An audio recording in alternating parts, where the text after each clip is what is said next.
Esse é mais um programa Terceira Margem do Rio em Revista e estamos aqui sem o nosso querido, nosso grande Rabi, Edson Nunes, mas estamos aqui com Felipe Valente, Thiago Arraes e Leonardo Gonçalves.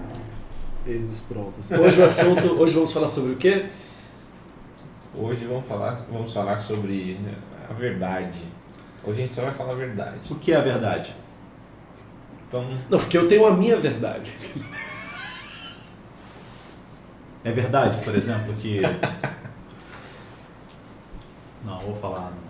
Mas o que é a verdade? João capítulo 8, versículo 31. Disse, pois, Jesus aos judeus que haviam crido nele: se vós permanecerdes na minha palavra, sois verdadeiramente meus discípulos e conhecereis a verdade, e a verdade vos libertará. Muito bem. O contexto desse diálogo tão agradável, tão gostoso entre Jesus e os fariseus no pátio do templo não é tão doce quanto as palavras que a gente imagina. Isso estava ligado à ideia de que Jesus, o caráter messiânico dele, né? E que eles, naquele momento, refutavam em função da genealogia de Abraão ou não, né? Uhum. Então a verdade é algo cognitivo, Muito bem, é algo que a gente compreende racionalmente, com as categorias que nos são comuns. Em geral, como é que a verdade é percebida hoje em dia religiosamente? Pelo menos é desse jeito, né? Por exemplo, quando alguma ação... Como é percebida, crer nas coisas certas / crer do jeito certo. Exato. É algo que eu possuo. Eu tenho a verdade, eu posso compartilhar. Não que o nosso livro seja a verdade. Poxa, faz um parênteses e faz a propaganda aí de 2 mais 2 é igual a 4. Os livros, primeiras publicações da Terceira Margem do Rio estão disponíveis no site da Unaspress. Isso. Tem um site exato para mencionar. Estudos em Literatura Bíblica. Primeiro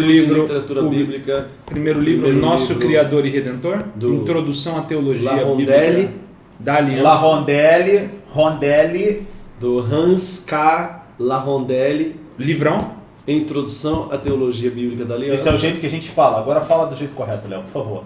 Para aqueles que conhecem um pouco mais de língua estrangeira. E aqui, por favor, Poesia Hebraica Bíblica. Tá no meio do negócio. Poesia Hebraica Bíblica, uma introdução geral do nosso próprio, our own, Edson Magalhães Nunes Jr. O site é unaspstore.com.br. Unasp, U-N-A-S-P, Store, S-T-O-R-E. Podia ser em português, né? Loja Unasp. Não, mas é chique, é Unasp Store. Você está criticando... Jamais criticaria legal, nada. Você tá virando o prato. Muito bem. Jamais faria isso. Retornando ao claro. Porque a instituição encerra toda a verdade, então vamos jamais recordaria. Vou aguardar vocês discutirem. Estou pousando o avião para vocês. Não está na hora de pousar o avião ainda, Felipe Valente. O avião está Tá decolando. tomando tempo? Você já colocou o tempo? Já tá. Deixa visível para a gente saber quanto tempo tem, Lucas. A questão é que normalmente no meio religioso, principalmente no meio cristão, a ideia da verdade é: eu tenho a verdade em mim, eu compartilho a verdade. Agora, se você ler o livro, se você ouvir a doutrina, você vai aceitar a verdade e passar a possuir a verdade, como se a verdade fosse um objeto, certo? Que eu tenho, que eu dou, que eu ofereço. Então, basicamente, essa é a ideia básica, né? Da verdade, a gente fica confuso, né? Então, eu dava estudo bíblico quando eu era mais novinho, quando eu fazia teologia aqui no NASP, né? Você não dá mais estudo bíblico? Eu dou, mas eu estou falando de um caso específico. Hoje eu dou outros tipos de estudos bíblicos, mas quando eu dava aquele estudo bíblico que era 3.000 textos, né? Sobre um tópico, tinha uma folha. Aí no final, né, do mês você estava já memorizado já os 3.000 textos. Mas enfim. Aí você já estava afiado. Eu já estava afiado, eu falei, pô, agora eu sei muito da Bíblia, agora eu estou sabendo muito da Bíblia porque eu decorei toda aquela cadeia de textos. Enfim, daí eu chegava na pessoa quando era um estudo mais complexo sobre alguma coisa que ia de fato afetar a vida da pessoa, falando, olha, principalmente para alguém que não é cristão, alguém que não é batizado, alguma coisa, olha, para você, hoje o estudo não vai ser fácil, mas a Bíblia diz, se você conhecer a verdade a verdade vai te libertar. Porque normalmente a gente pega esses textos de verdade, nesse contexto, e a gente aplica para quem não tem a verdade, obviamente. Sim. Só que se você analisar João 8, pelo menos, que é um texto de partida... A gente associa a verdade à nossa confissão doutrinária, né? Tem essa segunda camada. Eu tô falando da básica da primeira. Falando da básica da primeira. Da mais básica. Daí tem essa ainda que se segura, Valente. Calma. Toma uma água aqui, ó. Você respira. Mas basicamente o sentido mais básico é esse, de que a verdade é algo que é oferecido para alguém que não é como eu, que não tem as crenças doutrinárias que eu tenho, certo? Só que isso já é uma evidência clara de que a Bíblia pra gente não é tão importante, porque obviamente a Bíblia coloca a verdade dentro de um contexto, principalmente quando Jesus está falando o que é verdade. Ele já falou antes, eu sou o caminho, a verdade e a vida, que coloca a verdade num patamar em que não é algo que eu te dou, algo que eu dou, uma pessoa. A verdade está atrelada a um ser, certo? Mas Jesus fala agora em João 8, e o texto começa de uma maneira bem interessante. Disse, pois, Jesus aos judeus que já haviam crido nele. Então, peraí, se eu acredito em Jesus, eu já não estou na verdade? Para Jesus, não. Eu já não tenho a verdade? Exato. Então, já de cara você já aprende uma lição bem importante. O estar em Jesus ou crer em Jesus não significa necessariamente que eu tenha a verdade. Então eu começo, vamos começar assim, eu deixo vocês falarem, depois a gente tenta voltar aqui pro texto. É interessante essa relação com o João 14, né? Você falou quando ele fala que ele é o caminho, ele é a verdade, né? Isso muda, como você disse, completamente a perspectiva, porque agora é uma pessoa, né? E isso, para mim, tem muito a ver também com o conceito hebraico, né? Do conhecer, né? Que a gente já comentou aqui em programas anteriores, mas o conhecer, o yadá lá no hebraico, ele não tem só o sentido cognitivo, mas de experiência, né? Então Adão conheceu a Eva, eles tiveram um filho e tal. Então é interessante que normalmente quando a gente vai estudar, quando a gente vai conversar sobre a Bíblia, a gente faz o caminho inverso, né? É primeiro cognitivo e depois experiência. Sendo que aparentemente no texto bíblico é o contrário. Ou o caminho meio que junto. Mas assim, você é a experiência e na experiência você vai entender. E tem coisa que você nem vai entender. Lembrando, tem né? coisa que está em aberto. Exatamente. Você conhece sem entender. Exatamente. É Êxodo 24, né? Deus chega pro povo de Israel, faz uma aliança com eles e tal. E daí o texto fala, o povo responde, né? Tudo que o Senhor falou, nós faremos e obedeceremos. Só que lá é o assar, né? De fazer e tal. E o chamar, de ouvir e entender essa noção. Então, eu faço, e daí na sequência eu ouço e compreendo, entendo. Então, faz parte do processo da experiência, ou a compreensão, às vezes não vai compreender, mas é esse o sentido, não o inverso, né? A gente tem muito essa noção cognitiva de que não, eu vou entender intelectualmente as verdades, aceitei, assinei no fim da folhinha e tá tudo resolvido. Concordei com tudo. Exatamente. Aí se Acredito nisso, check. Acredito nisso, check. Acredito nisso, check. Acredito nisso, check. Então acredito. Bom, então eu conheço toda a verdade. Guardas toda a lei? E a gente já bateu de frente nisso em outros programas também, porque sim. Jesus batia de frente com isso direto nos evangelhos, né? O Edson até mencionou, acho que no outro programa, uma distinção bem bonita que Jesus faz, que é sempre perguntar, né? Como é que você lê, né? O que está escrito? E como é que você interpreta? Interpretação pra gente é essa questão hermenêutica, né? De como é que você lê. O ponto da interpretação é como é que você vive essa realidade, né? Então Exatamente. a leitura e a vida estão sempre atreladas para Jesus, e colocando daí isso na luz de João 14, é claro, fica mais bonito ainda, porque essas três ideias, né? Eu sou o caminho, a verdade e a vida, não são três ideias distintas, né? Mas coloca todas elas no mesmo patamar. A verdade é o caminho, né? O caminho é o caminho da vida, e não tem algo que eu aprendo fora de estar nesse processo, né? A verdade é esse processo de descobrimento, mais do que algo que eu tenho e ofereço. Caminho, verdade e vida como sendo um mesmo conceito. Um mesmo conceito. E o conceito de experiência, né? O conceito Sim. de experiência que a gente está falando é tudo isso, né? É o processo através do qual eu vou vivendo. E essas metáforas são fortes, né? Porque o envolvimento, ele não fala assim, eu sou tal lugar, chegue lá independente de como Eu você sou quiser. Jerusalém, vem aqui, você chegue vai... aqui, não importa o caminho, mas chegue. Não, ele fala assim, eu sou o caminho, para onde chegar? Eu sou o caminho. Certo. Vamos junto. Não é à toa que eram conhecidos mais como o povo do caminho do que Sim. propriamente como outra coisa. Sim, Inclusive a ideia de cristianismo, né, da Bíblia não é articulada. A gente também falou isso em programas passados, né? Você não tem uma religião no Novo Testamento, nem que você é convidado para fazer parte de uma religião. Você é convidado para fazer parte desse caminho, tanto que já na época de Paulo eles eram conhecidos como o povo do caminho. E esse caminho é o reino de Deus que Jesus Cristo veio estabelecer, basicamente. Claro, a questão toda da É ideia... um modo de fazer, é um modus operandi. É uma forma de vida. Está na sua vida. É uma forma de modo, vida. não é Form of uma life. crença, é uma maneira de ser.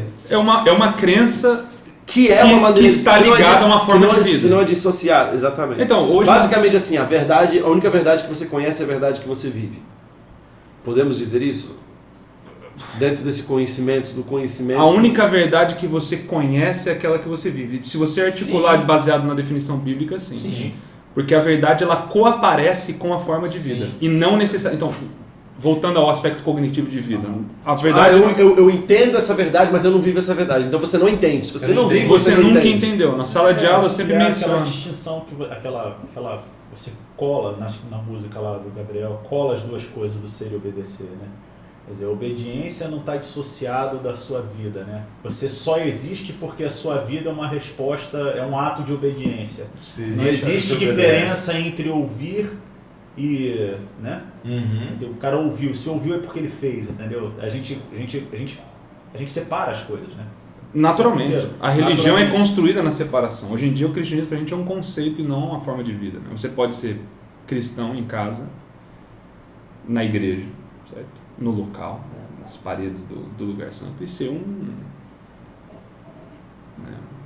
indivíduo que é opressor, que maltrata as pessoas, que abusa de criança e tudo mais, e continua tendo a sua fé hoje em dia nesse período, né? Essa condição pós-moderna em que a gente vive, em que existe uma customização de ideologias e tudo mais. Eu posso aceitar, não, essa parte do cristianismo é interessante para aquilo que eu acredito, minha visão de mundo, E é engraçado que... distinta da forma de vida que a própria Bíblia articula. No contexto de João 8, é muito curioso que o que faz as pessoas questionarem aquilo que Cristo é, o caminho, a verdade e a vida, o que faz eles não conseguirem compreender a totalidade do que Cristo são justamente os aspectos cognitivos. O teu testemunho não serve porque você está testemunhando a respeito de si mesmo. Você acabou de falar que a mulher pode ir e tal e não pecar mais, com que autoridade você teoricamente está lidando com essa situação tal. Então, assim, existe uma série de argumentos que são que estão no campo dos pressupostos que nós estamos estabelecendo para compreender quem você é ou não, que vão se chocar diretamente com o que ele propriamente é. Não, é muito interessante. É muito interessante. A gente está tratando aqui das porteiras para dentro. Quais são as porteiras para dentro do caminho? São os critérios que vão sendo estabelecidos para que Jesus, no caso, se encaixasse numa categoria que fala assim, ok, então é isso mesmo. Tá tudo certo. Então, mas como ele estava muito dentro das perguntas, dos problemas que são lançados, das perguntas que são feitas, como ele não consegue encaixar 100% dentro daquelas definições do que eles já tinham estabelecido, não pode ser. Nem no discurso, nem na forma de vida, porque ele comia com pecadores, tal. E o fim da conversa é terrível, né? O fim da conversa é terrível, porque... Mas isso tem a ver com o conceito de santidade. Ele vai desafiar... de aceitar não, isso. mas o fim da de conversa... santidade como algo de separação. Então ele não Certo, podia se de misturar, pureza e tudo ele não mais. podia se misturar porque Mas tinha de haver desafia, separação entre... mas o fim da conversa é terrível porque ele desafia esse aspecto da compreensão Sim. cognitiva. Porque ele vai falar o quê? O que ele vai dizer para os caras? Vai falar, Abraão se alegrou ao ver do meu dia. É o que ele diz. Mas como pode você não ter 50 anos e falar que Abraão se alegrou? Você, não, na verdade, um gigante mesmo que Abraão existisse, eu sou. Aí quebrou. Aí nego vai pegar pedra no chão e falar, opa, peraí. É outro nível. Mas o interessante é o que afeta é o cognitivo. Mas ele vai desafiar Interessante. esse aspecto. Ele vai cutucar esse aspecto. Não, uma das coisas que eu gosto muito que Kierkegaard diz, inclusive, é que na crítica dele do cristianismo, da cristandade, né, que ele faz essa distinção, da cristandade que é a ordem estabelecida, que é o abuso do poder e todas essas coisas, ele fala que a maior parte dos cristãos da época dele entraram para dentro do cristianismo via, né, uma ideologia já quadrada, estabelecida, que não ofende, fala, não, eu posso ter uma vida compatível, isso onde eu me dicotomizo, né? Onde eu dou, como é que eu falo, né? Eu estou pensando sempre nas palavras, onde eu compreendo racionalmente. Onde eu tiro meu chapéu para as crenças, eu falo, claro, sem problema nenhum, mas em distinção da minha forma de vida.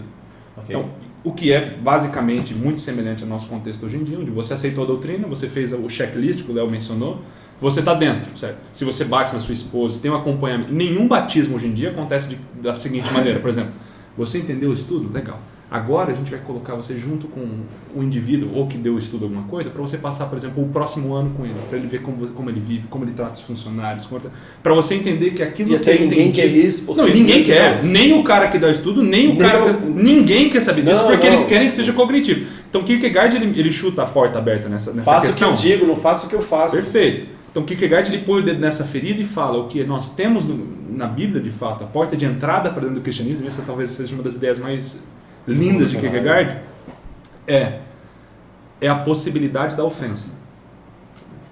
Jesus constantemente fala: eu ofendi vocês? Vocês também foram escandalizados? Vocês também vão me deixar? Porque a porta de entrada do caminho, da verdade da vida, do caminho estreito, é eu lidar com a possibilidade da ofensa. Eu entendo o que você está dizendo, e se eu aceito o que você está dizendo, a minha forma de vida vai ser de tal maneira que vai gerar a mesma reação que houve com você dentro de um contexto religioso. Então a porta de entrada para o acesso é a possibilidade de eu me ofender. Agora, ninguém está ali para ofensa hoje em dia. Quem é que está aí? Não, o cristianismo é popular, cara. O cristianismo é tranquilo. Eu entro, eu faço parte, inclusive agora eu sou aceito numa comunidade brasileira que é predominantemente cristã, e sendo que ninguém passou nem considerou essa possibilidade da ofensa. A possibilidade de que eu ouvir e viver de acordo com o que está sendo dito nos evangelhos vai causar problemas drásticos na minha forma de vida. É o bom perfume de Cristo que é agradabilíssimo para uns mas e é se eu terrível falar de para ofensa, talvez o ouvinte tenha mais dificuldade de entender de que maneira eu poderia ofender. E aí acho que seria o caso da gente, a gente está com tempo ainda, da gente falar de, por exemplo... Bom, viver como Cristo geraria... Por exemplo, eu vou só dar um exemplo antes de você falar. Sim, Você tem Tolstói, por exemplo, escreveu um livro inteiro chamado O Reino dos Céus Está Entre Vós, certo? Um livro que inspirou Gandhi, que inspirou as marchas contra a reação violenta de Martin Luther King e tudo mais. Um livro clássico, fenomenal. Inspirou movimentos pacíficos pelo mundo inteiro.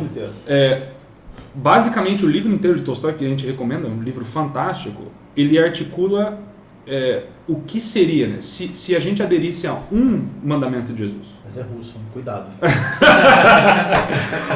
Cuidado, tem que ter muito cuidado. Mas o curioso do livro é que ele articula no período em que ele vive, é claro, quais seriam as implicações de eu viver um mandamento de Cristo, que seria a não resistência à violência. Sabe? Quando alguém te bater, você vira o outro rosto. Aí ele pega esse único princípio e ele fala: agora eu vou aplicar. Vamos destrinchar, né? Vamos desdobrar isso agora na nossa cultura e sociedade, que seria isso.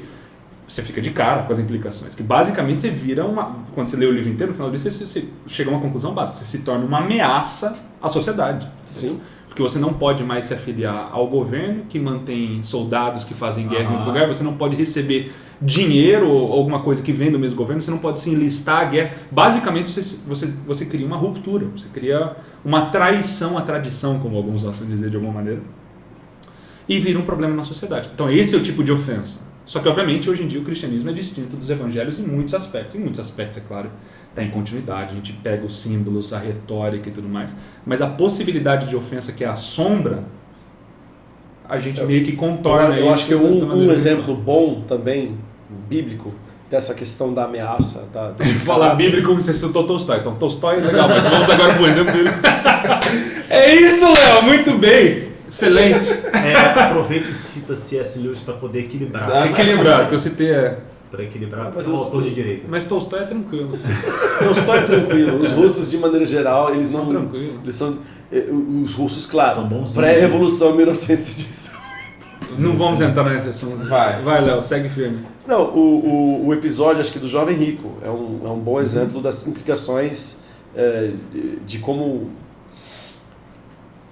Das implicações políticas. Do escândalo, da ofensa. Subversivo. O evangelho é subversivo. Sempre foi, mas a gente domesticou o evangelho. Então, qual é o problema do Jovem Rico? O Jovem Rico era evidentemente jovem, evidentemente rico, né, disse que ele fazia parte do Sinédrio, ele era tipo Ainda bem que o Edson não está aqui para fazer uma observação sobre... Essa observação foi muito óbvia. A gente fez não, mas eu entendi, é bonito. É que o óbvio às vezes é o menos percebido, então tá certo. É importante a gente perceber que dentro da cultura vigente da época, ele representava tudo que era desejável. Tudo que era o abençoado. Ele era o abençoado tudo que era desejável. Então, faz-se questão de apontar isso. Então, o encontro dele com Jesus é um cara de sucesso que representa todas as virtudes judaicas. Ele é uma liderança religiosa, ele é bem sucedido, ele é bem nascido.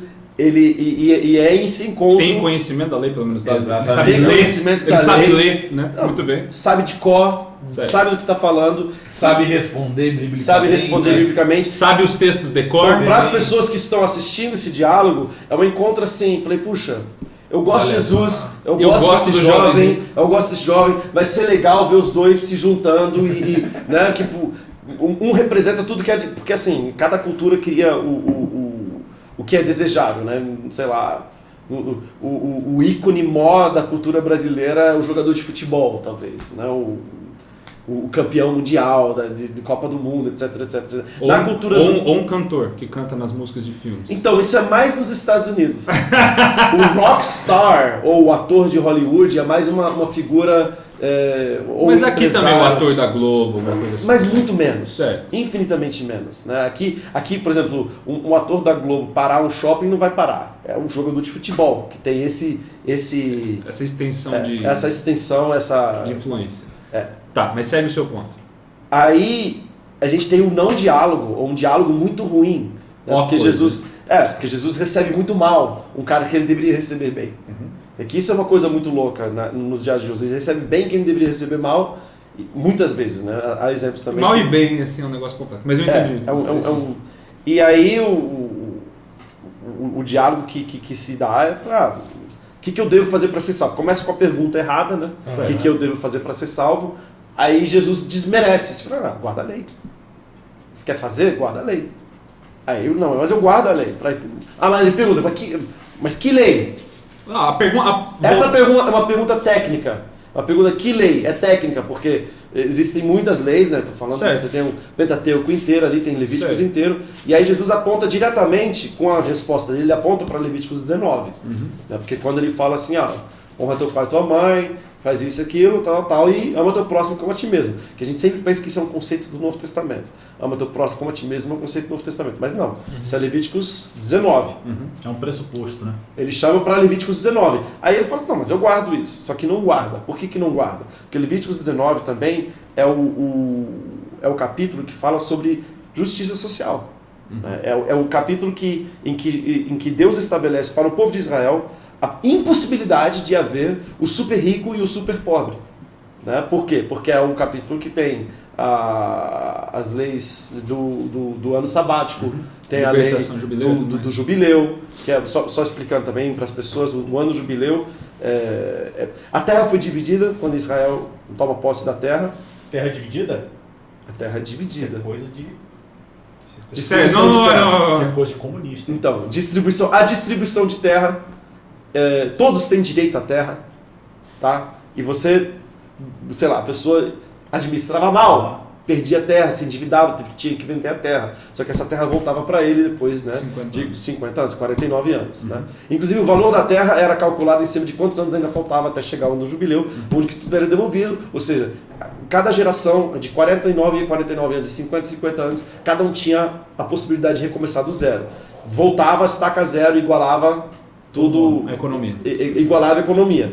E para esse jovem ser rico, e na época de Jesus isso já não se praticava mais, quando Jesus aponta para Levíticos 19, ele fala assim, não, mas isso eu faço. Aí Jesus pode, não faz.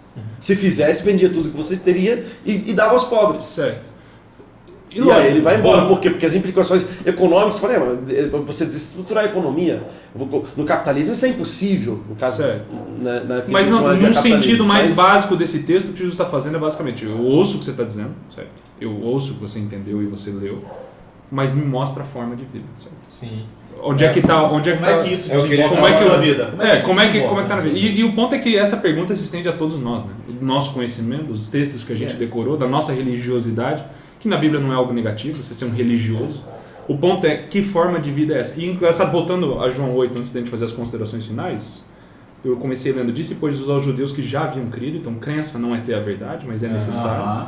Se vocês permanecerem na minha palavra, o que significa esse elemento cognitivo, resultando em discipulado, sois verdadeiramente meus discípulos, ligado à forma de vida, e só depois conhecerão a verdade.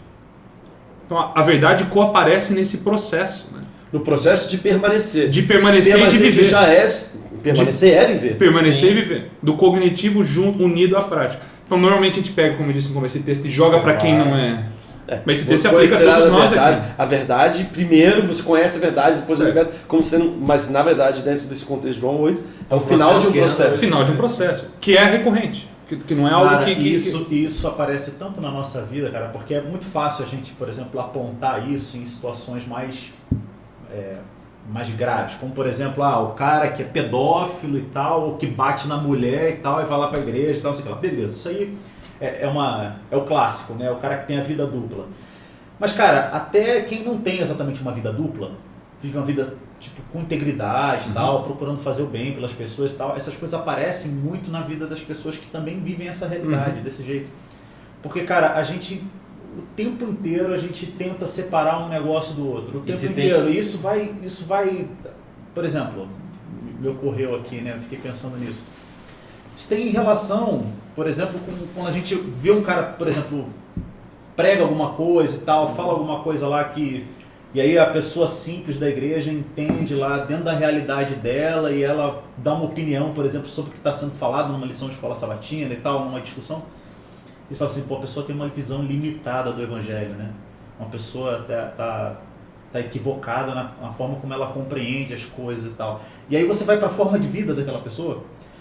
E você vê que o pouquinho que ela já está entendendo já estava rolando. E você vê que é lindo. E às vezes o cara que compreende tanto, consegue compreender assim, de maneira um pouco mais ampla, fazer todas as conexões bíblicas e tal. E aí você vê que pouca forma de vida. A forma de vida não é tão boa e é tão bonita essa, na minha opinião, essa coisa do simples. De entrar na igreja e saber quem é que de fato está vivendo essa realidade. Exatamente, cara. E é o irmãozinho quietinho. Porque, em certo sentido, na religião é o jeito mais fácil de se esconder, né? Eu acho que você se esconder atrás da erudição religiosa é o jeito mais fácil de O melhor lugar de esconder a nossa iniquidade é atrás da Bíblia, né? No final das Exatamente. contas, né? Eu uso um texto bíblico, né? Eu guardo toda a lei. Tá, aí só falta Jesus chegar, tá?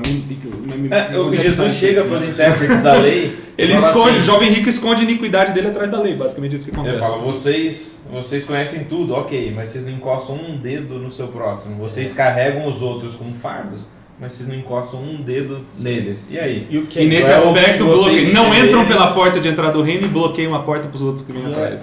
E é lindo também em relação ao... Não entram e não deixam entrar. Sim, exatamente. Essa é a questão. Cara, e o que é lindo é que a gente olha para pessoas nessa situação e a gente se esquece, por exemplo, que como o caso do jovem rico, o Evangelho de Marcos deixa claro que Jesus, quando olha, o ama.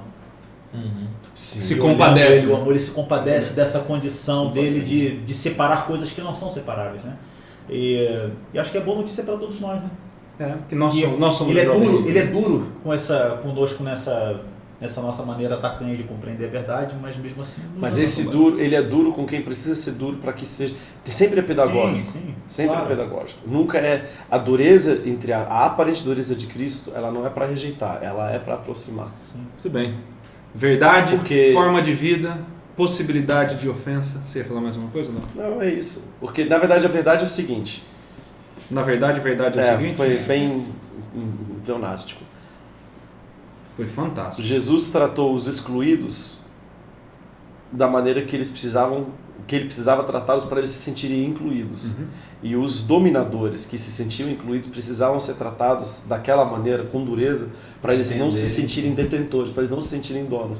Tudo isso é para igualar o campo. Né? O que Jesus queria não era afastar os detentores e incluir. Não, ele queria que pudesse, ele tentou harmonizar, aproximar os dois. Aproximar e harmonizar a convivência entre os dois. Tudo bem. Lindo. Bem, esse foi mais um programa Terceira Margem do Rio em Revista. Aguardamos vocês no próximo programa. Um abraço.